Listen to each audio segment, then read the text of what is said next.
Welcome to Football Today, Week 5 preview presented by Captain Morgan. I'm your host, Bobby Skin, here with my co-host, Justin Penik. Rose will be on for the whole preview pod, but he couldn't make it to the Thursday night recap that we're doing. And what a game, dude. Overtime finish, Falcons 36, Bucs 30. Both teams now at 3-2. Kirk Cousins, dude. Right? For a start of the season that wasn't so great, we saw him at his best, over 500 passing yards. And I thought the Bucs were going to win this game, Justin. And I kind of felt bad because all my talking points were about Kirk Cousins and the Falcons because they thought they looked really good, but they missed some field goals. They had a sack that drove them out of field goal range. Kirk Cousins still can't really move well, but what he can do is process well. And it felt like every single pass was over the middle of the field, which is not really much of today's NFL. No, between the numbers, they were talking about it on the broadcast. Like they were talking about it a lot on the next gen Prime Vision broadcast. If you're a little bit of a football nerd, if you don't like numbers, if you don't like analytics, if that's not your thing for football, then I get it. Just watch the normal broadcast. But I really do think the Prime Vision next gen broadcast is the best broadcast that we have out here, especially if you love the coach's angle, the all 22. You get it right away, and you get to see football from an angle you usually don't get to see from watching TV. But that was an awesome game, and what a night for sports. Some fun stuff happened in baseball too, and we're a big baseball company. But even from football, I thought that was the best game that we've seen this year. I mean, especially the best primetime game. I think the Chiefs and Ravens comes a little close to it opening night, but there's nothing better, man. And this is, and I know you probably don't disagree with me, but this is, my whole point of getting a little frustrated early on in the season, being like, there are certain NFL teams that just don't seem prepared, and getting a little frustrated with that. Games like this are fun. Quarterbacks throwing the ball well is fun.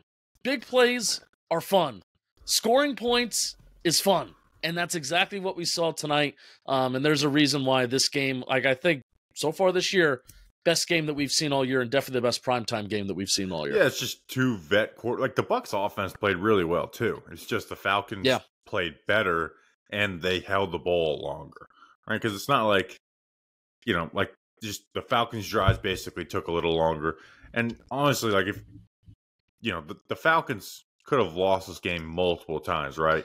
I mean, if I'm a Bucs fan, I'm screaming at that should have been a face mask on their final drive in the fourth quarter where they had to punt the ball. If that's a face mask on the Falcons, I think it was on Grady Jarrett. If that's a face mask, that's a 15-yard penalty. Bucs kick a field goal, they go up 6, and that's probably the end of the game. That is the end of the game. But at the same time, the Falcons missed a couple field goals, so I think the Falcons were the better team at the end of the night. I mean, Kirk was just nasty. That first touchdown, the Darnell Mooney, which they put Zion McCollum at essentially middle linebacker, and they ran Tampa 2, which is, cover 2 with the 2 high safeties, and then the middle linebacker carries it up the deep part of the field, which is to take away that throw. Right, so usually that you're using a linebacker to take away that throw. They put a corner who's been playing pretty good this year in McCollum on that, and Kirk just rips it to him, dude. That was a money throw. I can't believe he pulled the, 3rd and 14, there's 3 defenders around where you're in field goal range. So a lot of quarterbacks are probably just thinking, I'll check it down, we'll take the field goal. He rips that ball to Darnell Mooney in the middle of the field where there's 3 defenders around him. Most quarterbacks are not making that throw. Oh, no. Let alone attempting it. It was perfect placement on it too. And then just had that connection with Drake London all over the middle of the field. So a credit to their offensive coordinator Zach Robinson. I do want to discredit him a little bit, where it's you have to have more variety in your run game than just outside zone. It's clearly not working, and it should be working with the group that they have. So yeah, I mean, this was an awesome game versus the Falcons. Obviously Hodge had that, the touchdown the end it, but Mooney was money. He had a 4th down catch on that speed out, right? Just go ahead and beat your guy. And then, the other touchdown, Drake London starting the game off with a touchdown. He was operating in the middle of the field. Pitts had some big plays. So just a really good game overall offensively for the Falcons. From the Bucs side, what do you learn, take away from this game? I question a little bit of the game plan of why are we not bringing a little bit more pressure. They were showing a lot of simulated looks and then kind of backing out of it. They definitely miss Antoine Winfield, I'll tell you that. I tweeted Their out. Safety play was awful. Yeah, Jordan Whitehead had some plays, but then even he came out and it got worse because then you have both of your starting safeties that are out, who are one of the better safety duos in the NFL, and that it just really, really fell off. I was really wondering on that Mike Evans touchdown, like what the hell are the safeties doing? And this is again the benefit of the Prime Vision broadcast is you get to see the safeties and their movement. If safeties that are crashing down and corners that are just abandoning guys because they think that safeties are behind them, I would have thought that this Todd Bowles defense would bring the blitz, and then usually when you're bringing pressure and you're bringing blitz, you're playing man coverage on the back end. And Kirk was just picking apart them playing zone. They were playing zone so much tonight.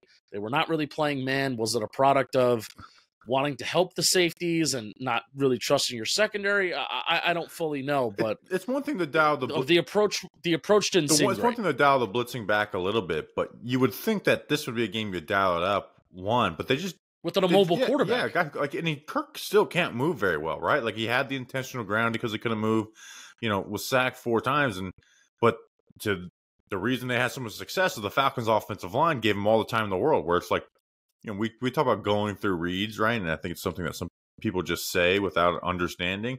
But like Kirk Cousins was just like 1, 2, 3, 1, 2, 3, 1, 2, like had all the time in the world to go through his reads the entire game. And you got to be frustrated that the Bucs didn't bring more pressure, even though you look at them and say, oh, they had 4 sacks. I don't think they brought nowhere near as much as they should have. But yeah, but that means Kirk having that drive at the end of the fourth quarter, being able to get the ball. When they throw that ball to Drake London at the end, I'm like, oh no, like you just ended the game, and they were able to spike that ball in 6 seconds. So good job by the ref getting it down. So both teams 3-2. Yes, and isn't that poetic? Isn't that poetic that London goes out and then Hodge? Yeah, Corral Hodge is the game winning touchdown. Yeah, it's poetic. It's awesome. Yeah, so if this Bucs secondary has to feel really bad about themselves after this game, because that was just they got torn up. And here's something from the Bucs. I know Bucky Irving fumbled, and Rachaad White had one long run, but is it not clear that Bucky Irving's just a better running back than Rachaad White?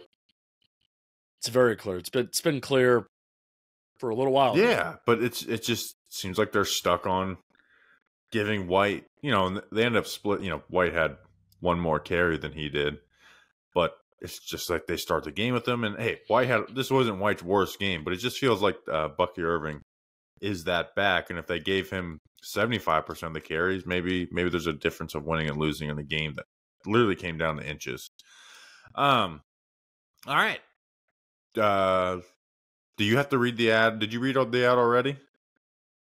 I read the ad already, so I hope you enjoyed Thursday Night Football. Kirk Cousins, awesome. I mean, Baker was even awesome too. I almost feel bad that we barely touched on. Baker was damn near flawless. It's just the Falcons outscored him. I'm really excited to see that. Hey, there's going to be another matchup between these two teams, and I'm really excited for whenever that's going to happen later in the season. Both of these teams are 3-2. Where are the Saints right now? They're 2-2. They're 2-2. They're 2-2, so they're looking to win their game this weekend. We're talking about it in this preview pod. I want to apologize in advance. Chris Rose's audio is a little messed up. It's good, but get through it, and I know how to fix it. So just listen, deal with it. I'm giving you the warning in advance, so you don't get mad and leave a comment. Just leave the comments still. Just leave the comments.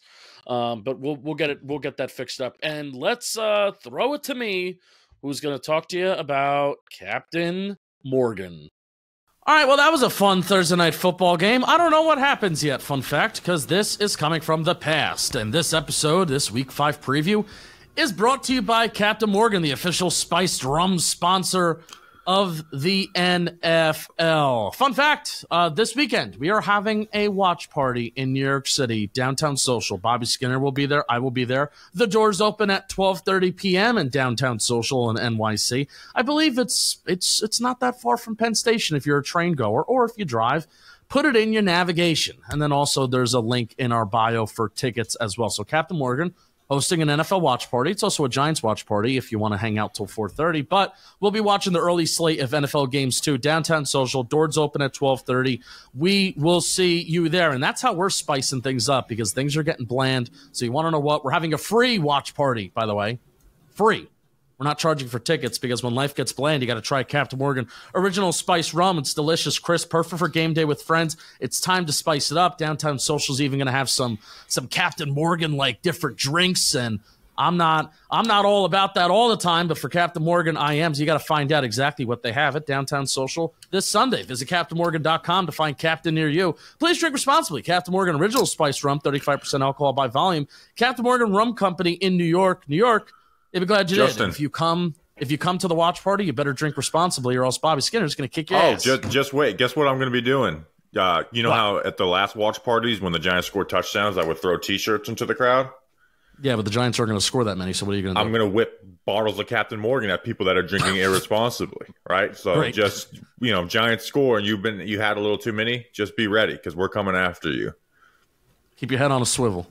I have officially joined the group today, so I'm making this. We welcome onto the program our good friend Chris Rose. Yeah, I got lost on the way here today, so that's why I wasn't here for the Thursday night breakdown. But you guys did a hell of a job, so thank you very much for doing that. I would like to join one of your watch parties one time, except I'm kind of busy on Sundays. But I think it'd be fun. Which one of the two of you is more of the party goer at these things? Ooh. I turn into it. Now, it depends. If the Giants are losing, I'm pissed off, If they're winning, I turn into like a different person. Like, I don't like the person I become if the Giants are winning. I lost my entire voice. Like, my voice was cracking by the second quarter of the Vikings game, throwing T-shirts, going out into the crowd. I had like a Dame Lillard, game winner picture. I literally lose my mind. So it's hopefully the Giants win and you can see me lose it. I love it. We'll break down that game. In fact, let's get to the rest of the Week 5 slate. I can't believe we're already in Week 5. It's so weird. We're going to start in the AFC North, where the Ravens on Sunday night wowed us with their performance against the Bills. Derrick Henry, $199. Lamar was fantastic again. So they're 2-2, and they're taking on the Cincinnati Bengals, who got their first win of the year last week at Carolina. They are home at 1-3. I don't know if Week 5 can be a must-win situation, but you know what, Bobby? It sure feels that way for Cincinnati, doesn't it? Yeah, we talked about this on the power rankings a little bit. It's like, I don't know if I fully quit on the Bengals, but they're not going to make the playoffs. Like they're a top 10 offense, and that usually leads to you winning games. Even if you're not a contender, that usually leads to you being a team that wins games. Yet they're 1-3 with their only win coming against the Panthers. It's just hard to trust this team. Like you said, if they lose, they're not making the playoffs. Even if they win, it's going to be tough for them. I'm not going to go that far, by the way, because I look at the rest of the AFC and I thought about it a little bit. Outside of Houston, there's not one team in the AFC South where you're like, oh yeah, they're definitely making the playoffs. In the East, it's Buffalo, I think the Jets, and then Miami and New England. We'll see you next year. In the North, the rest of the division, are we 100% sold on the Steelers getting 10 or 11 wins? I think so, but not 100% certain. And then in the AFC West, outside of the Chiefs, we all like the Chargers. But do we think the Broncos are going to end up getting to 9 wins, even though they're 2-2? Or do we think the Raiders are going to get to 9 wins with the Devontae Adams shit that's going on? Like, I still think there's a path, even if the Bengals fall to 1-4. I really believe there's a path. Penik, maybe I'm wrong. No, there definitely is, but it just gets harder, and the probabilities in a tough division too, right? Like they're in the division with all the other playoff teams. Yes, they are. It's got to start, but regardless of if the Bengals have a path or not, we have to start seeing winning football, and we haven't seen winning complementary football out of the Cincinnati Bengals yet, besides of one game against Carolina Panthers, and even then, like. That defense is the biggest question. There is no question about the Bengals offense because they were even doing somewhat well even without T. Higgins. And now that T. Higgins is back, it's T. Higgins, Jamar Chase heavy offense, but they also have some other answers and weapons there for Joe Burrow as well. It's about that defense. And what if you have Trey Hendrickson going up against Ronnie Stanley? Stanley's been one of the best tackles in the NFL so far this year, and he needs to stay healthy. That's essential for the Ravens. But even if Hendrickson's going on the opposite side and they have Roger Rosengarten at right tackle, whatever their plans are at right tackle, you can easily chip. You can keep a running back in, and Hendrickson's going to have a good game, but Hendrickson can be limited. And there is no other player besides Dax Hill. He has one whole sack. No other player on the Cincinnati Bengals that has a whole sack for them besides Trey Hendrickson and Dax Hill. And that's it. And that's why you need to be confident. This is the most confident I've ever been in the Ravens offense going into a game. We know they can run the rock, right? 274 and 269 yards rushing per game, but we know their issue, right? If Lamar has to drop back, their pass protection is bad. But the only guy who can make them pay for that is Trey Hendrickson. So if you have a quarterback who can avoid one rusher, well, you're good, right? So it's like if you have one good rusher, it kind of means you have a bad pass rush unit because that guy cannot finish every single play. He needs to help, other guys to be there to help. So it feels like this is the most confidence you would be in the Ravens offense going into a game, right? This isn't the Chiefs. The Cowboys have a really good pass rush. We saw Max Crosby did with the Raiders, but I just have confidence that the team's going to be able to run the rock on a bad Bengals defense and be efficient in the passing game. Yeah, and get up early. I mean, I can't tell you, Chris, there's probably not a game in this NFL slate this weekend where that the opening script and the opening quarter matters so much because the Ravens, what they've done the last 2 weeks and their wins is they've gotten up early quick and then they pound the rock from there and then that's how they win. We don't even know if Trey Hendrickson's going to play. That's a huge part of it. There you go. He suffered that stinger in the win over Carolina. If they don't have him, it could be good Knightsville. By the way, just a couple of things with Lamar Jackson. Averaging 7.5 yards per carry. That's the best mark of his career so far. He's 63 yards shy of passing Cam for the second most rushing yards ever by a quarterback. Only Michael Vick will have more. And, by the way, he has owned the Cincinnati Bengals. We always joked about Aaron Rodgers, owner of the Chicago Bears. Lamar's off to a great start, 8-1 against the Bengals. And like you mentioned, the rushing, the Ravens smartly have leaned into him running the ball, right? The last 2 weeks, he has 33 pass attempts, 20 runs, right? We talked about it after the Chiefs game. They need to lean into it more this year. They don't have the structure on offense to win the way they did last year. So the Ravens are playing offense the way they should. Are they going to be vulnerable against really good defenses? Absolutely.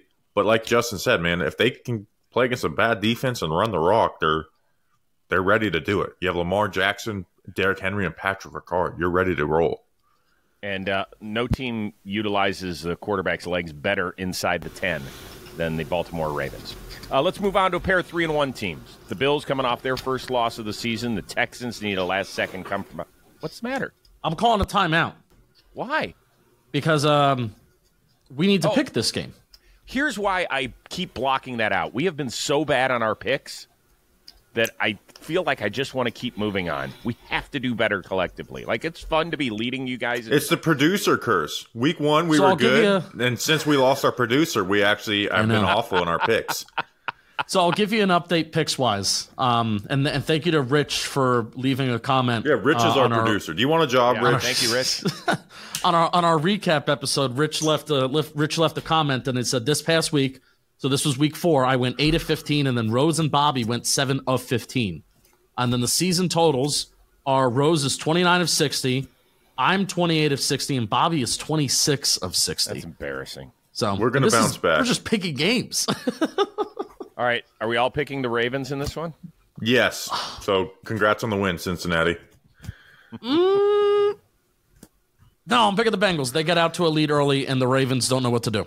Okay. There you go, Penik. Way to go. Yeah. I got the Ravens. Bills, 3-1. Texans, 3-1. It's the Stephon Diggs Bowl. I'm loving it. The revenge game. I don't know. How long is that a narrative? Is it the entire 4 quarters or just as long as the broadcast can get through the story and show some sound bites about what Diggs said this week and Josh Allen said this week and their time together and here's their stats and all that stuff? Or is it a full 4 quarters of it? I think it's a full 4 quarters because the Texans have been feeding Stephon Diggs, and you have CJ Stroud talking about like, oh, I'm just glad Stephon can be happy now, and like I think there's actual animosity on both sides. The Bills have done a little better job of hiding theirs, even though they're the ones that traded the guy. I actually do think that's kind of a big deal. I think it's in both of their minds. Should be. The stats are interesting. For 4 years, Allen Diggs combo, 445 catches. That's the best ever over a 4-year span from a quarterback to a receiver. 37 touchdowns was tied for the best. They did have some moments. And then Stephon Diggs had his moments as well. But he is playing back burner to Nico Collins, who has just – he's taken his game to another level. He's all of a sudden become the dude that just can't be stopped, Penik. You guys kind of doubted me this offseason. I was flirting around with the whole, yards per route run. Nico Collins, it was top 3 in the NFL last year, and he's taken over. And I was even one to say that I thought that Stephon Diggs would no, this is still Stephon Diggs. He's still going to be the main beneficiary of all the targets in this Texans offense, and that just hasn't been the case. Where Stephon Diggs, I'm a fantasy owner of Stephon Diggs, and I kind of feel like sometimes he's getting touchdowns in good spots. He's kind of just getting the ball. It's like, hey, because Nico Collins is the main number 1, we're going to give you these touchdowns. We'll target you in the red zone. We'll give you this rushing touchdown last week. I think that was the first rushing touchdown of his career because Nico Collins is the main guy, but we also want to keep you happy. Yeah, they're putting him in the slot. Like he's the on-schedule guy, and then Nico's the guy who's just big, physical, big play breaker type of routes. Credit to Bobby Sloak running that offense that way. And here's the thing, like, do you feel like they're going to force feed Diggs in this game? Yes. No, I don't. Yes. No. This is not – listen, good teams, really, really good teams that have Super Bowl aspirations don't do that. They might get him 1 or 2 in the first quarter, but, man, the opening script. Fine. Yes. Get him the ball twice, even 3 times. If you have a 10-play drive, great. Fine. After that, I'm checking out, bro. Nico Collins has more than 100 yards more than the next closest receiver. He's your stud. Run your offense. They got fortunate that they got out of there last week with a win against Jacksonville. Mm-hmm. Buffalo is going to be focused after what happened Sunday night. Josh Allen didn't account for a touchdown for the first time in 3 years in a game. Like, he's going to be ready. You don't think that this means something to Josh Allen and the Bills that they can kick your ass without Stephon Diggs? That's a big deal for them. Nobody's making it a big deal for them. Oh, absolutely. I think it's a big deal for both sides, because Stephon Diggs has been painted as the bad guy in all this. So the Texans want to, make him happy and keep. Now, here's the thing. You could say, oh, are they going to force feed Diggs? I mean, they're giving him basically 10 targets per game. So it's not like he's been getting 4 or 5. He's just been a different role than what he was in Buffalo, where they're using him in the slot a little more. So I think so. And the Bills might get Taron Johnson back, one of my favorite nickel corners in the NFL. And part of that is because he's so physical in the run game. Like, I think they're going to try and get physical with him and get in his head. Like, I'm so excited for this game. I think this is going to be this is my favorite matchup of the week. And it's the hardest one I have picking because I can, both sides are, I think, very good. How demonstrative does Diggs get it if he scores a touchdown? What does it look like? Over the top, or is he going to play it cool? I think he's going to play it cool. Penik? I think he could play it cool, but there's going to be eyes that are going to be glaring towards the sideline. I was just going to say that. He's just going to stare down. He's just going to stop, drop the football, and stare at the sideline. Stephon Diggs, I know you're listening. Do that. That'll get me on your side. Okay, all I beg is of this, and I think the game's on CBS. I'm pretty sure it is. Yes, it is. If that's the case, they have a habit of, after a guy scoring, cutting away to the crowd. Yeah, don't do that. Because the game's in Houston, they might be like, oh, okay, let's cut to the crowd. If they take the camera off of Stephon Diggs for 1 second, I am going to go nuts if he scores a touchdown and they don't get that shot and they have to replay it instead of us seeing the energy of it live. Just telling you. I'm not telling people how to do their job, but in this case I am. Damn it, give me Stephon Diggs. Need it. By the way, Josh Allen has still not thrown an interception this year. you guys know that? I told you he was going to come in this year focused and ready to go. No interceptions. MVP. They're going to run more. And here's the thing. I think, like, the Texans' defense is a lot better than their, 22nd in scoring ranking indicates. Yes.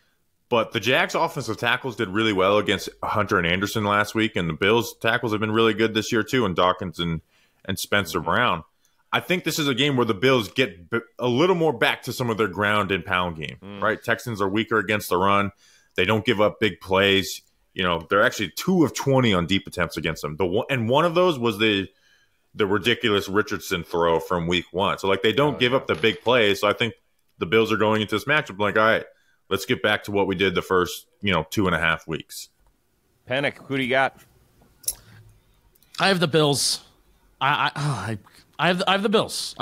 I think the Texans are, even though they have, I think, just better offensive talent overall, I just think the Bills are rolling as a team a little bit more right now. And I understand they lost Sunday Night Football against the Ravens. They didn't look good, blah, blah, blah.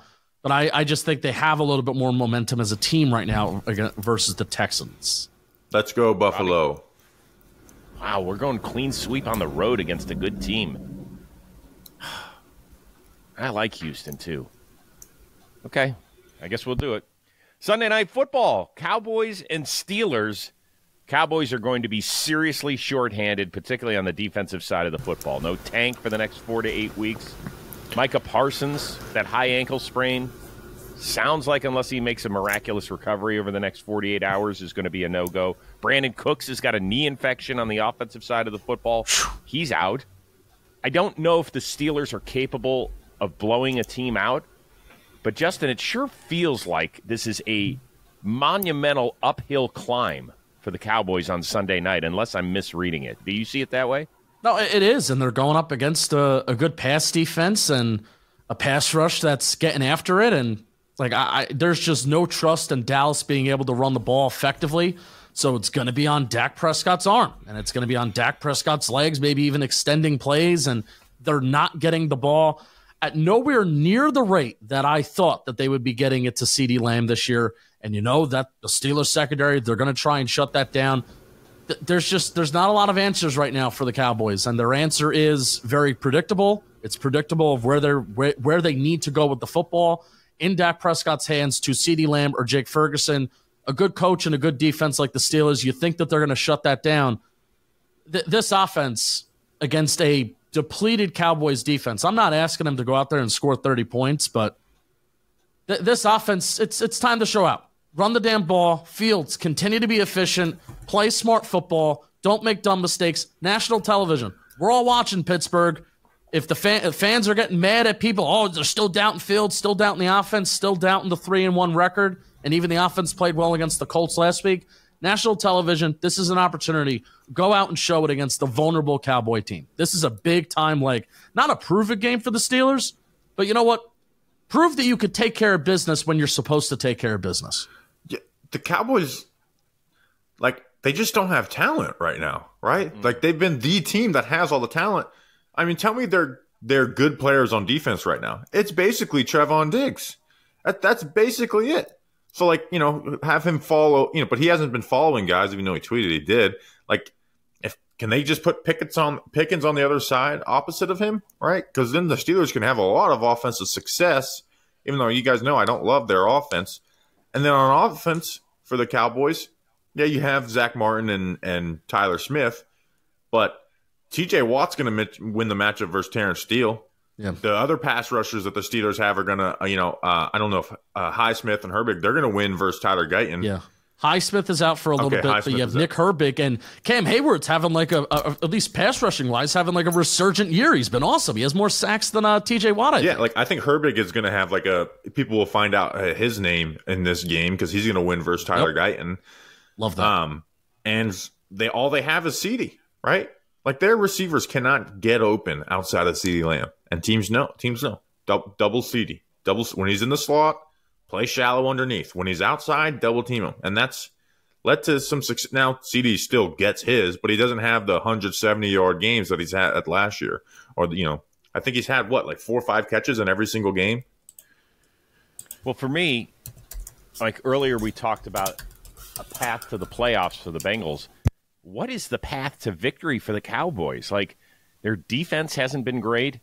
Offensively, they can't run the ball. They've got one receiver. They've got a tight end they like. But, I mean, usually you can come up with, well, this is the way they'll win the game. I don't even know the way the Cowboys want to play in order to win this game, Bobby. No, that's just like the only thing the only answer they have is to throw the ball to CeeDee because their run game is awful. Like their run game is really bad. Defensively, they don't have talent. You know, they had Micah Parsons and Demarcus Lawrence, and they were already struggling, right? You know, like at least you had Micah. Now he's going to be out. They just don't have talent on this team right now. A lot due to injury, you know, like we mentioned, Parsons, Lawrence, Bland, Cooks. But they're in a bad spot. Now, their path to the playoffs is hoping that the NFC East is just bad. You know, split one with the Eagles, beat the Commanders twice, beat the Giants twice. I know, that Commanders matchup, I'd probably take them right now. But they just don't have talent right now. By the way, the Steelers defense, which did give up 27 points to the Colts last week, still only giving up 4 points per game after halftime. It's interesting. Yeah, I mean they've been really good. You know that Fields is rushing the ball 10 times per game. Yeah, he had one game where he carried it like 5 times for 6 yards, but other than that, he had 2 rushing touchdowns last week. Yeah, like I know we talked about where I'm like, I don't want to extend Fields, but part of it is like, I like the way that they're doing this. I think they're playing smart with their talent. Like they're 10th in rushing yards, but 28th in yards. Like I've never seen a good running quarterback average less than 4 yards per carry 4 games into the season. And that's what's happening with Justin Fields. And for the Steelers, I want to say this too. Get Cordell Patterson more involved, right? Like he had a lot of success with Atlanta with Arthur Smith. I thought he looked better than Najee Harris last week. I get him involved because right now you're a Pickens or bust offense or Fields' legs. Get him more involved. I think that can give them a little bit of juice too. Yeah, he was a little banged up last week, so I think we got to check and see if he's even active on Sunday night. But it's a good point. Are we going Steelers across the board? Any dissenters? It's crazy, man, but yeah, I got Pittsburgh. We all Justin? Yeah, I have Pittsburgh, but I can easily see them letting us down. Like, I can easily see it. I really? Can't. By the way, this is the first primetime matchup between these two teams since 1982. Love it. Who won that game? Jets-Vikings. First game of the London series. We'll have games over there the next 3 weeks. Jets come in at 2-2. Vikings at 4-0. Just for a little housekeeping, it's the 52nd international game in NFL history, the 37th in London. This one over at Tottenham Hotspur Stadium. It's going to be a blast. All right, everybody is like, boy, the Jets suck. 1 week after saying, boy, the Jets are going to the freaking playoffs in the Super Bowl, too. So now which team are we going to see this week, Penik? I don't know, Rose. I don't know, man. I will say this: Rodgers struggled against those cover zero looks that the Broncos. Now the Broncos sent them.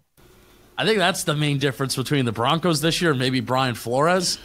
Brian Flores isn't always. He sometimes does, but he isn't always sending them. I want Brian Flores. This is going to be a crazy sentence. I want Brian Flores to ramp up the aggression this weekend. If you're showing those cover zero looks, send them. Force Aaron Rodgers. Hey, bad grass, bad turf. It's probably going to be raining because it always rains in London, and that was the whole thing last week. Oh, it's raining and it's wet and everybody's slipping and If Rodgers isn't moving well and Rodgers is talking about, I'm old and I'm banged up and I can't test him, because this ain't the Aaron Rodgers of old, where he obviously there's numbers of he threw well outside the pocket against the Patriots, but I want that pressure to be brought on Aaron Rodgers and see what he can do, because this is not the Rodgers of old. If he could still make nice throws every once in a while, but put the pressure on him.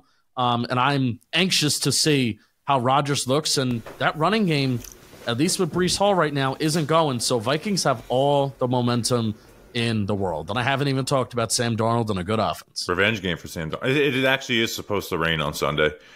There you go. Bring the pressure. So how about that? I'm not panicked on the Jets. right? And maybe that's depending on what your level of expectation for was them. But I do think this is a bad matchup for them against this Vikings defense. I mean, they're not going to let them run the ball, and the Jets haven't been able to run the ball, and they're gonna try and take away your number one option, which is Garrett Wilson. And teams have found like I trust Brian Flores much more than I do Nathaniel Hackett, and the Jets offense isn't overly talented. They haven't dealt with the blitz very well.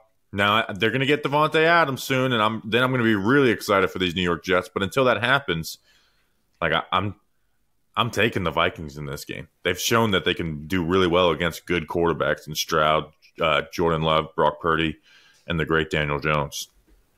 I think the big question is, if the Jets eat it and they fall to 2-3, will Devontae Adams be a New York Jet by the time the team plane lands back in the New York, New Jersey area? Hopefully. They need to get it done sooner than later, right? Every single game matters. Like I think you can get really excited about the New York Jets, right? Like, can you? Jets are like, people are excited about the Jets because they actually have a team that's probably going to make the playoffs this year, and that's, they're the longest team at the playoff drought. They're New York, so it's fun, exciting. It's Aaron Rodgers, big name. But if they add Devontae Adams, like, you can actually like pick this team to win a championship. I don't think so. You don't think so? Like, you don't think that offensive line is good enough with those receivers, Aaron Rodgers, and the defense is still really good. They've been a top 5 defense this year. And maybe they figure something out with Hassan Reddick down the line, but they've been really good. I don't trust the coaching staff. I don't either, but I trust them to coach defense, and I trust that Aaron Rodgers can win with Garrett Wilson and Devontae Adams. They've looked good in one game. Huh? They've looked good in one game against the Patriots, one of the worst teams in the NFL. Other than that, tell me when they've looked good. I agree, but I think they'll figure it out. Like, I think even when Aaron Rodgers has slow starts before, they've figured stuff out. Yeah, I don't see it. They're definitely a distant second in that division. And I don't know if that team's good enough to win multiple road playoff games, which is something I think they'd have to do. And I don't like their coaching staff, once again. I mean, it's that simple. You can have a lot of talent. We've seen a lot of coaching staffs sabotage a lot of talented teams. I don't know. Do you expect Sam Darnold to continue to light it up this week, or is this one of those games because, he could get baited into a turnover fest that he comes back to the mean? I feel like every week I'm saying, like, this is the game where it could happen, but this may not be a turnover game, but the Jets passing defense has been really good for a long time now, right? Like, they're the best at like showing you something and then closing in on it. And that's where the Vikings could get in trouble with, where you just trust everything that O'Connell's doing there. Like maybe if I were the Vikings, this would be the game I get a little more run heavy, right? This is the game where I'd get a little like, this is why you went and got Aaron Jones, is when teams are this good in the secondary, we can close in on shit because they have, their secondary is elite. Yeah, including the playoffs, Aaron Jones has rushed for over 90 yards in 8 of his last 9 games. Pretty good. And I think the Jets defense is a little vulnerable and is a little susceptible to the run, and even getting outside zone. I think that's something that in those C gap runs, Bill Belichick talked a lot about that against San Fran, and that's how San Fran found out all that success week 1 against the Jets. So I definitely think that this could be. I feel like these London games they're either high offensive output where one team is scoring over 30 points. Or it's kind of just like a slugfest, and it's kind of, a different field, wet, 9:30 in the morning, and it's kind of, you're watching a little bit of a low scoring game. And I honestly think that's what this game is going to be. Vikings are going to be efficient. They're going to move the ball, but I just don't know how many points they're going to put up. And a matchup to keep an eye out for, too, is Will McDonald versus Christian Darrisaw. I think Will McDonald's had a pretty strongish start to the season. Very good. But Darrisaw is obviously one of the game's best left tackles, and I think Will McDonald, according to Next Gen, is aligned as the right edge rusher on almost 50% of his defensive snaps this season. So for half the defensive snaps, we may see Will McDonald versus Darrisaw. I'm excited for that matchup. I think Darrisaw wins that. But as bad, and this is why I think the Vikings should run the ball someone like as bad as like Bo Nix and Jacoby Brissett have been, the Jets are getting 120 passing yards in the last 2 games. Like I don't care who you're playing. That's impressive to me. Yeah, I do. With passing numbers down, the two teams that can't move the ball forward, Minnesota can move it forward. I'll be impressed if they do anything this week. I'm not impressed against teams that can't get it past the sticks ever. I'm going to take the Minnesota Vikings. They lead the NFL in sacks and pressures. I think that Aaron Rodgers might be limping off the field, except across the pond this time. I'm excited that this game is 9:30. Sam Darnold gets his revenge. Vikings win. I'm going Vikings, too. It's another clean sweep. This is your team, the Jets. I know. This isn't the week. It's a bad matchup. Okay. This isn't the week. Week 5 will conclude in Kansas City. Monday Night Football. You got the Saints 2-2 after a couple of tough losses for them. The Chiefs come in at 4-0. They've won 10 straight games dating back to last season, but just a plus 61 point differential in those 10 games. That's crazy. It's weird. The Chiefs, it's now been, at the time of our taping, 4 days since Rashee Rice took that awful injury in Los Angeles, and they still haven't proclaimed him out the year. They're like, we're waiting for the swelling to get down. You know what that means? It means we might want to pursue Devontae Adams. And hopefully his neighbors have some swelling treatment in their boxes. In their mailboxes. Is that video amazing? Rashee's mom. Unbelievable. What do we think was in the box? What's in the box? I think the movie. What's in the box? Not Grown Ups. What's the movie? Where Paul Rudd and the guy from American Pie. I can't remember, but like the girl's a lawyer and she's talking like, I think you're gonna have to plea on this one. And he's like, it wasn't me. It's like, look at me, Bob Skinner stealing TVs. He's like, yeah, that's not me. Like that's what she was doing. I mean, how embarrassing. Role Models. That's the movie. It's a funny movie too. Role Models. Didn't see it, but I got it. That's embarrassing. I guess let's talk football here. Is there any way that the Saints get in there and can steal one against the banged-up Chiefs? Absolutely. The issue is I think this game is going to end up in the teens. Because it's like, tell me one reason the Chiefs should be able to score 20 points against the Saints defense. You know what I mean? Like this. They don't score points. Huh? They don't score points, the Chiefs. That's what I'm saying. Like the Chiefs haven't been scoring. Like their defense is really good. I trust their offense. But I don't trust their offense to put up a ton of points again. I mean, this Saints defense is good, man. Like they are a hell of a pass unit. They're really good in the run game too. And the Chiefs just don't have answers, right? So like they're gonna take away Kelsey as much as they can, and then where do the answers come from? You know, maybe you get a worthy bit like big play, and that's your way of winning. But they just don't have answers. The issue is on the flip side is I don't know if the Saints have answers for a guy like Chris Jones, you know, after seeing Jalen Carter blow up their game a couple weeks ago. Yeah, and I think the Chiefs, this is going to be a game where they should I'm talking about blitz rate, and I think, blitz, cover zero, all of it's back, and not even back. You know what it is? It is back. Because, as the years have gone on the last couple of years, is nobody should blitz. Nobody should blitz. I think blitzing's back on, and Derek Carr is a quarterback that does not do well against the blitz, as we all know, and he does not do well under pressure. But what the Saints should do offensively is they should get back to play action. And I still feel like this Chiefs defense is somewhat susceptible on the ground. Even if they're not susceptible or bad as a run defense, I certainly think you're much better off running the ball and trying to get that going instead of passing consistently when you have Chris Jones and you have a really good secondary, right? And Steve Spags' schematics defensively with pass defense. The Saints kind of went away from play action last week against the Falcons after using it almost 50% of the time through the first 3 weeks of the season.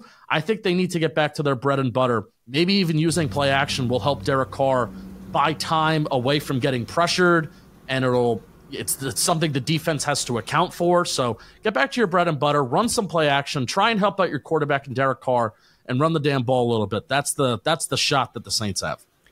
This is a personal house of horrors for Derek Carr. He's 3-14 lifetime against the Chiefs. Obviously saw him twice a year when he was with the Raiders. We'll see how that goes. Kansas City, -4 turnover differential, tied for third worst in the NFL. Wow. Offensively, some of their lowest numbers in the Mahomes era. And they are running the ball at the highest rate since Mahomes took over.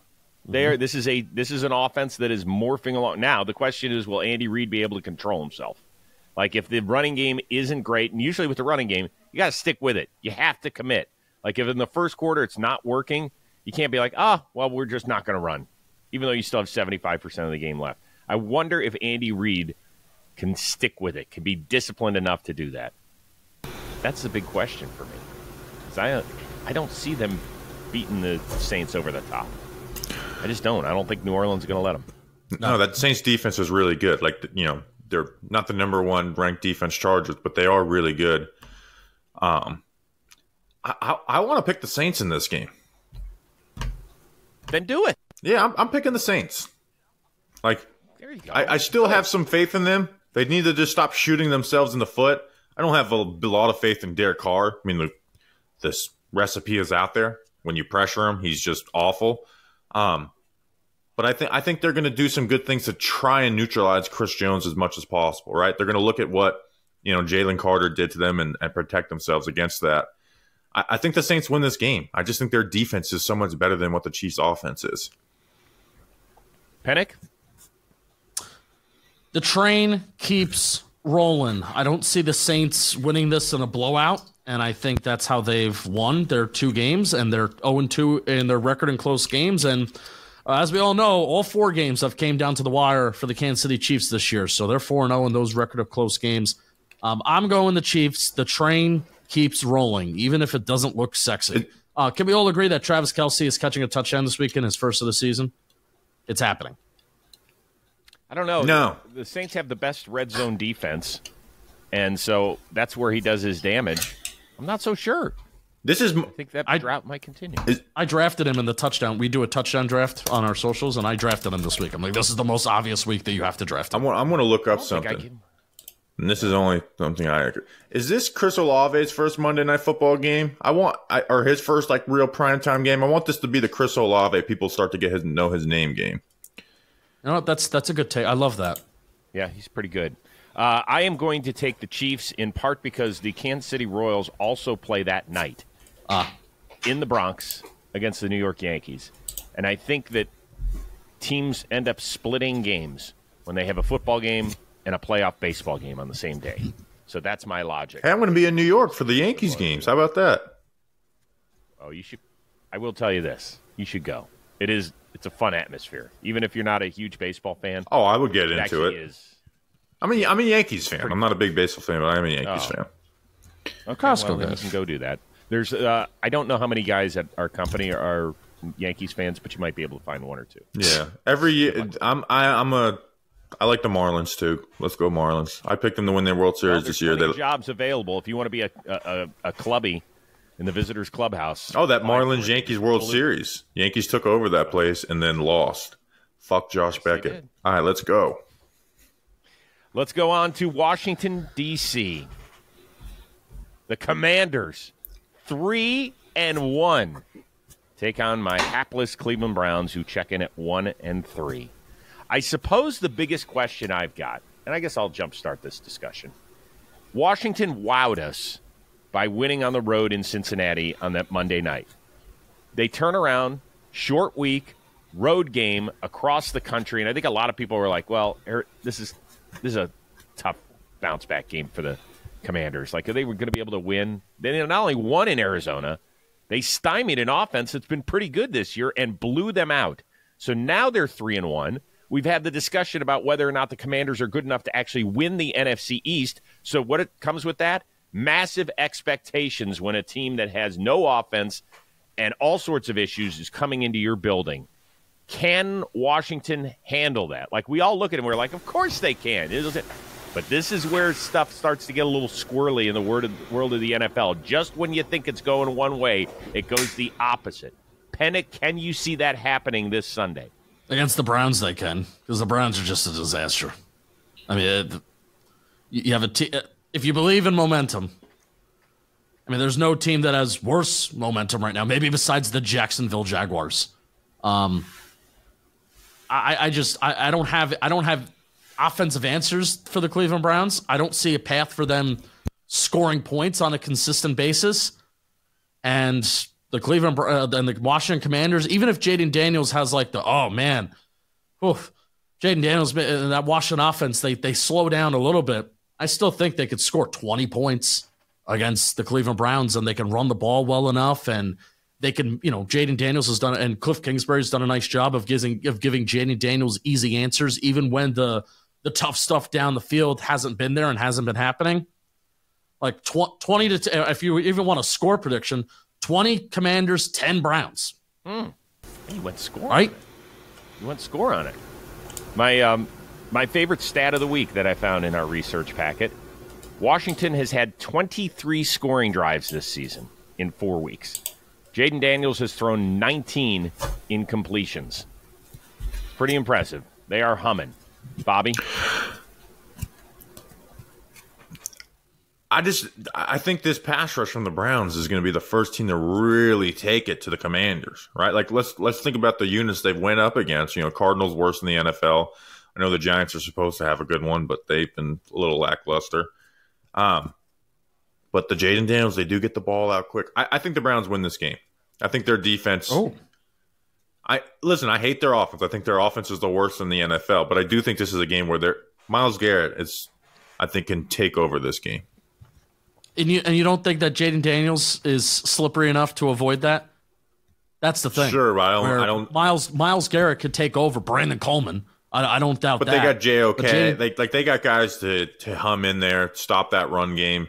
I like the Browns this week. I think that defense has a really good game. They would have to win this game like 9-6. They might just do that. Right.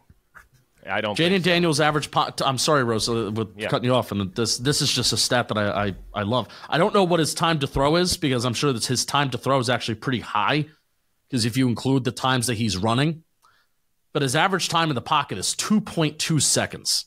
That is very, very low. And that is not a lot of time for a pass rush to really do anything on tee off on anything. So there you go. That's a 15.3% pressure rate's also really, really low. Well, the one hope is that the Browns do play Lamar Jackson twice a year. So if you have seen something like this before, right? Even though it is obviously very, very difficult to prepare for, I'm going to take Washington in this one. Hate doing it, but I think the Commanders are going to get off to a 4-1 start. Out west, Packers taking their show on the road after being down 28-0 at home and then getting within an onside kick against the Minnesota Vikings. Pack checks in at 2-2. The Rams are 1-3. Matt LaFleur 4-0 all time against his former boss in Sean McVay. Jordan Love, he's been a little gimpy at practice. He's been somewhat limited. You think he's going to end up playing. He's coming off a career-high 389 yards, but in part that's because they were down by 4 scores and had to freaking throw on every play. Can the Packers put up points and not have to chase down the Rams, Penik?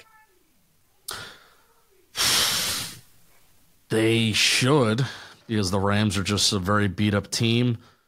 I have a question for both of you, because I have a very hard time getting a read on the Green Bay Packers right now, because we've seen, with Jordan Love and with Malik Willis, they look like two totally different teams, where with Malik Willis, it looked like they had an identity, and with Jordan Love, it looks like they're searching for it right now. So that's my question. Do the Green Bay Packers, it's only 2 games in with Jordan Love, but do you think that they have a little bit of an identity issue with Jordan Love, kind of like deciding what kind of team we need to be? Rose? No, I don't think so. I think week ones are the weirdest thing in the book, right? Because you got 5 months to prepare for it. They went to Brazil. It's a foreign country, the whole bit. So I kind of throw week 1 out of it. Week 4, before you know it, they're down by 2 touchdowns. And that can kind of screw you up a little bit. So I might be willing to say that if I see another performance similar to what we saw last week, this week, but I don't think that that's going to happen. I think that they're going to hone in on this one. I think they're going to take advantage of a team that just doesn't have enough firepower right now. And I think that LaFleur improves to 5-0 against his old buddy. I have the utmost confidence in the Green Bay Packers. I picked them to win the Super Bowl. I'm not going to get off that yet, although their defense has got to improve. I have a lot of confidence in the Packers as well, too. And it'll be interesting to see, like, this is the third game with Jordan Love. Do they run the ball? Not like they did with Willis, but they were awesome with Willis running the ball. It wasn't just him handing the ball off. Or just him scrambling, excuse me. But we have had 2 games of Jordan Love showing some fantastic stuff, but also some boneheaded interceptions and inaccurate passes. Like, I do have a little bit of pause there with how good is Jordan Love. Not is Jordan Love good, but how good is he? I do have a little bit of pause in that, but like you mentioned, week 1's a little quirky. He's not fully healthy last week against a chaos Vikings defense, so I don't have worries yet, but my eyes are open. Who do you have in this game? Packers. Penik? I have the Packers too. I want to go with the Rams. Like, my eye test says that Stafford's playing incredible ball despite some really bad circumstances around him. But the Rams defense, they're getting pressure, but they're not good. They're not that good. Give me the Packers. Clean sweep of the pack in that one.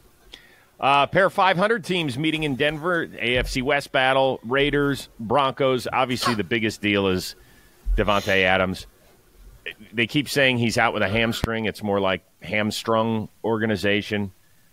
Like, they have to just get this thing done with. We can't keep having a coach liking tweets and being asked about it. And this is all just some weird stuff that's going on. But this is how the Raiders have run the show for decades now, Bob. Yeah, they're a fucking mess, Rose. And we talked about it all offseason, when we were doing the coaching stuff with Pierce. It's like, are we convinced that Pierce is actually a good coach, or was he a good interim coach?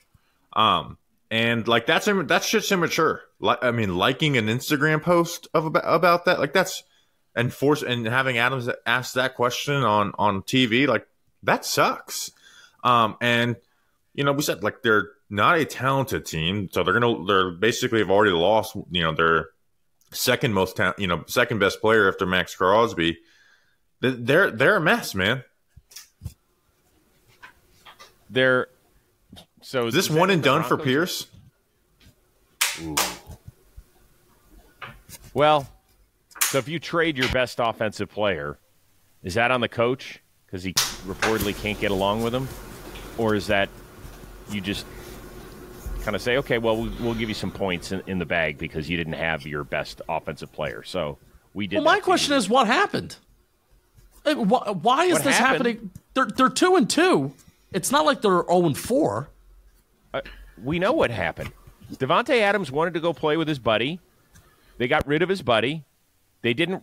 They replaced him with Jimmy Garoppolo and Gardner Minshew, and that's what happened. And no, but the last time that we heard in the receiver documentary, yeah, apparently the relationship was great, and like, it was McDaniels that was the issue. Now that's TV, and that's what TV could paint up, and TV could script it as, Davante Adams. Now that Antonio Pierce is the former player, they're buddies. They're dapping each other up. So, okay, the relationship is better. That was the last time that I kind of checked, and they're 2-2. I just told you what it was.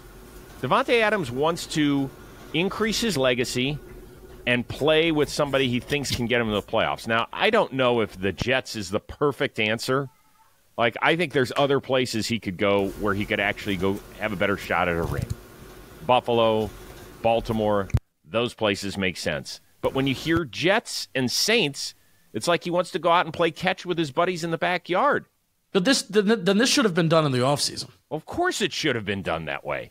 I mean, I don't understand why people have a hard time being grown-ups. Why couldn't they have sat down and he said, listen, this has not worked out the way I thought it was. Y'all got rid of Derek Carr and whatever. Business is business. So where can you send me that will get you some draft choices and get me to a place where I feel like I can still control? Like, what is so hard about that? We called this shit. It's because the Raiders didn't want to give up on a season before it started. That's what it was. The Ravens, but we all it felt kind of dirty because it's like we were basically trading him in the offseason anytime we talked about the Raiders or anything. And it's like, well, he's still on the team, but what team is it best to trade him for? But we knew the Raiders were going to start the season, see how it goes. If they go 3-1, 4-0, but like Justin mentioned, they're also 2-2. But yeah, Adams didn't want.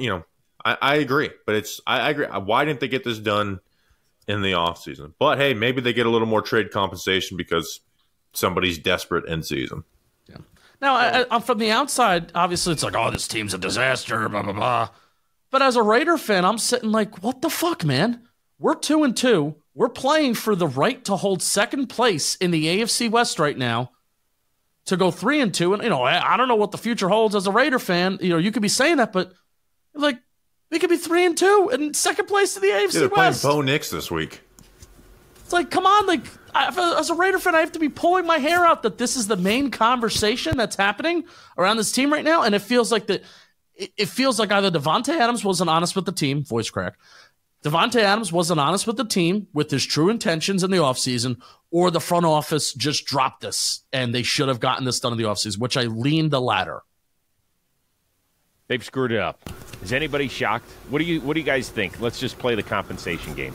Where's he end up, and what's the compensation? Jets second round pick because the Raiders know that the Jets want him, and the Raiders eat a lot of the money. I mean, I think the Jets would even feel comfortable giving up like Mike Williams for crying out loud. Like, here, you want a wide receiver that can. That's what I'm saying. Like, if the Raiders want some sort of wide receiver back, since they're 2-2, I think they could give up even a. I think the Jets would even be willing to do a second round pick and Mike Williams to get this done. The Saints would be fun though. Would it? Really? You got a wide receiver duo of Olave and Adams. That's as good as it gets. Or close to it. I love Shaheed. I love Shaheed. Deep down the field. But the Jets is where we all want this to go. We want Aaron Rodgers. Everyone, if you don't want Aaron Rodgers and Davante Adams reunited for this year, then you don't love storylines. Yeah, I mean, the storyline would be great, right? Because you can root for it one way or another. You can root for it to go great, or you can root for it to go shitty. We do have to pick the game. Broncos or Raiders? This is such a tough one, man, because I have just no faith in any of these offenses. I mean, the Raiders may be in another 3-0 game.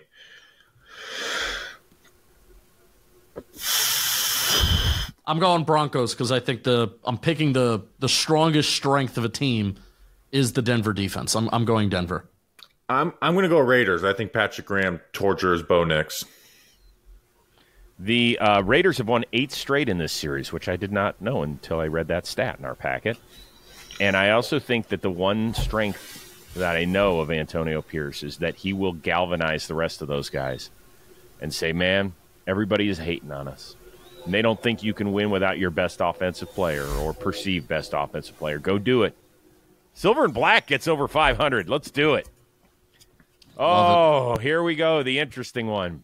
Timeout. What? Timeout. What? We gave predictions.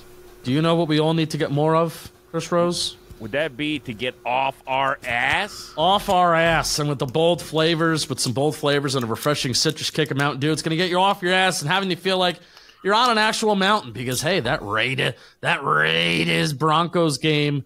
Bobby, you say something. We're going to do the Dew at Dago this weekend. How about that? How about that? We better have a fucking TV with that at the watch party, by the way. I think we will. There's a lot of TVs. The Raiders at Broncos.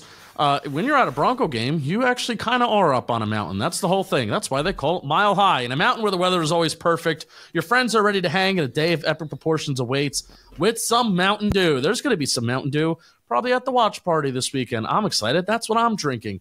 The mountain is calling. You should answer. Grab your friends. Grab an ice cold Mountain Dew wherever refreshing beverages are sold. And do the Dew, please. Please. Get off your ass. Experience life. And do it with Mountain Dew. You'll be glad you did. Get jacked up. Nope, they don't like that. They will be playing outdoors at Soldier Field, Chicago, Illinois. Bears checking in at 500. They're 2-2. The Panthers, who served up Caleb Williams on a platter to the Chicago Bears, check in at 1-3. How much? I imagine Fox has this game. They'll put up the board at least twice of what the trade looked like, right, between the Panthers and Bears. Mm-hmm. Well, this is it. This is how Caleb Williams and DJ Moore got to Chicago. Let's show it. They'll probably do it once per half, Bobby. That's my guess. And they better have Bryce Young like in the shot when they put the graphic next to it, right? It's got to be a graphic next to Bryce Young. That's going to go viral. So if you're watching that game, just be ready, tweet it out. Be ready to take a screenshot. Yep. So first of all, Caleb Williams has looked better. He is getting there. Like the DJ Moore touchdown pass, that was like a big boy professional quarterback play. And I guess the Bears can feel like as long as he incrementally improves every week, as long as we see something that is quarterback-ish, we can feel good about the direction. And if they're able to take care of the Panthers here, they will be 3-2 and firmly in playoff discussion at this point. Right? Isn't that the way I think they're going to. I think they're going to win. I think Caleb Williams is going to look good. You think he's going to look good? Yes. Okay. This is it. This is the game. Could we have a 3-2 fourth place team in the NFC North? Because if Packers win and the Bears win, fourth place will be 3-2. Hell yeah. Hell, if the Lions lose, they'll be 3-2 as well. But actually, Lions are on a bye, aren't they? Yeah. They're not going to lose. They're not going to lose the bye week. Don't get arrested. That's how you lose the bye week. Well, the Panthers do have the worst defense in the NFL in terms of points per game allowed at over 30. Yeah, that matters. So, what do we say? Can the Bears score 3 offensive touchdowns? Yes. They can. They will.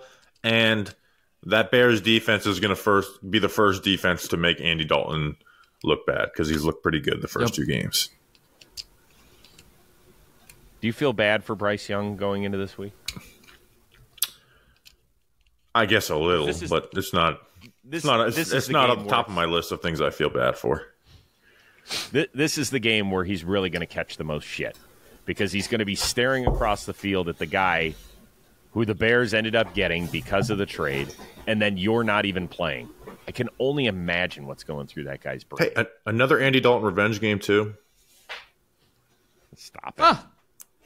Do we all have the Bears? We must. Come on, Bears. Win this damn game. Go 3-2. Come on, Chicago. Okay. And let's move somewhat quickly through these final games too. We're running. Giants and Seahawks. 1-3 at 3-1. Anyway, Penik, your boys pull this off? Without Malik Neighbors and Devin Singletary's 50-50, it's looking kind of rough. Now, the Seahawks are kind of banged up, too. I think they had 20 guys listed on the injury report, but they should be getting guys back. I'm going Seahawks. I mean, the Giants could. They could. They're not a disastrous watch, but I think the Seahawks are just a little too, especially without Malik Neighbors, Seahawks are going to overpower the Giants a little bit. I think that Seahawks offense is just legitimately really good. Like that's a really good passing off. I think they actually are the number 1 passing offense in the NFL. Check out the Talking Giants preview. That passing offense is really good. I think they're going to eat this in this game. This will be the first game they actually get 30 points. I got the Seahawks. I got the Seahawks big time. They've won 6 of the last 7 in this series. Who was the quarterback for your G-men in that lone New Colt York McCoy win in that stretch? Alfred Morris had 2 touchdowns. Wow. Everyone gave credit to Colt McCoy when Patrick Graham and his defense fucking dominated. He created the plan that started the downfall of Russell Wilson. Ooh, right there. NFC West, Cardinals 1-3, Niners 2-2. How ugly is this one going to get, Bobby? It should be a good game. The 49ers offense should fucking win this game. The 49ers are going to be good. The 49ers should win this in a blowout. We haven't talked about the 49ers much this year. They're 2-2. Win this game in a blowout. So is Chris McCaffrey, what's his deal? It ain't going to be anytime soon. Yeah, is this a whole year type of thing? It could be. Get a lot of Jordan Mason in your life because that's what the Niners have been feeding you. And I think Brock Purdy has played great football. Do we all have the Niners? Yeah. Nope. Yeah. No? Cardinals. That away there, Penik. I like it, stepping out on a ledge.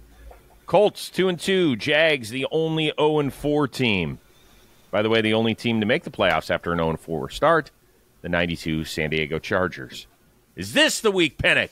Jacksonville gets a dub. Yeah, the Colts haven't won in Jacksonville since 2014, and we're big believers of tradition around here. The Jaguars got their first win. I was at that game. You know that? when the Colts won in 2014? I'm pretty sure. I think that was Blake Bortles. Like, he came in for relief and Chad Henne, and they went 3 and out, but he threw 2 deep passes, and the crowd was cheering as they were coming off the field for the punt team. Guy in front of me was so drunk that he was yelling, "Block that kick," when the Jags were punting. Jags. Jags. I don't love the Colts, but the Jags got to get a win eventually.